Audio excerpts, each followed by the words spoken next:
Hello everyone, this is Simon from WrittenLegalEnglish.com and welcome back to another week where I'm going to ask you to have a look at a puzzling text and ask you to try to think about what that text is actually trying to say. As you can see from the title next to me, this is going to concentrate on tabulation and parallelism. That is about the 10th time that I've tried to say that, and why it's so important when you're drafting, particularly when you're creating lists. Now, if you follow me on Patreon, you will have seen that I've just released 2 videos about tabulation and parallel phrasing. If you're following me on social media, you'll be able to see those videos, I think, at the beginning of June or at the end of May. So if you want to see those videos earlier, then please think about joining me on Patreon.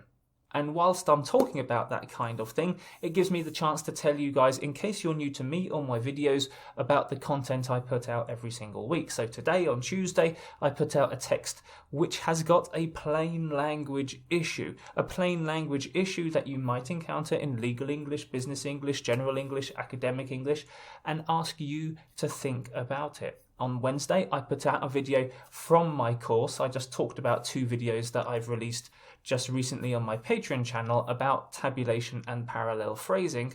But every single week there will be a video that looks at a particular writing error, explains why it is an error, and then gives you a chance to practice your skills to eliminate that error from your writing. And on Friday, I come back and I discuss the text that I ask you to have a look at on Tuesday. So if you want to follow me on my social media channels, then please think about joining me on YouTube, Facebook, or LinkedIn. Or if you want to get access to my videos earlier and do my online courses, then you can do that if you support me on my Patreon channel.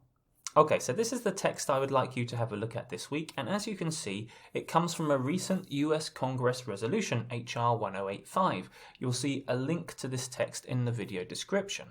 Let me just read this out for you.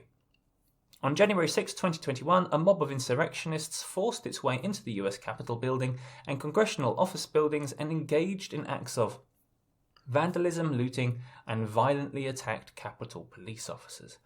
What would I like you to do with this text? I would like you to focus on the underlined text. This is what the mob did.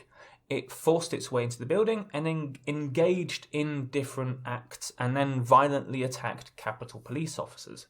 Your task is to take that information and to somehow tabulate it to create a logical order and logical sense, whilst also thinking about parallelism or parallel phrasing to make sure that there is a logic in terms of language that also goes through the text. That makes it easier for the reader to read. If you want to find out more about how to tabulate and how to use parallel phrasing in a tabulated list, then please click on the link in the video description, which is a video to my first ever legal English writing course, which I did a number of years ago, which explains the basics of how tabulation works and what parallel phrasing is. So please find out about that if you don't know what that is, and then come back to this task and do your best to put that into some kind of order.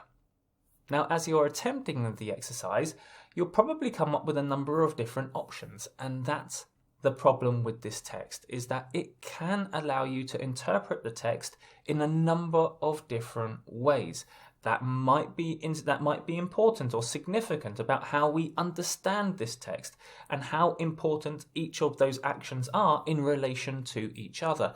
And that's the problem with not tabulating or not using parallel phrasing, because in effect it makes the reader do all of the work. It makes the reader come to their own assumptions, and that's of course something that we want to avoid. We want the writer to communicate clearly and precisely, and we want the reader to understand one uniform message, and that's your task for this week. So make sure you come back at the end of the week to see my discussion about this text and to show you the different possibilities that might exist because of the way this text has been written, to reveal to you what my source is, and of course be sure to check out my video tomorrow as well.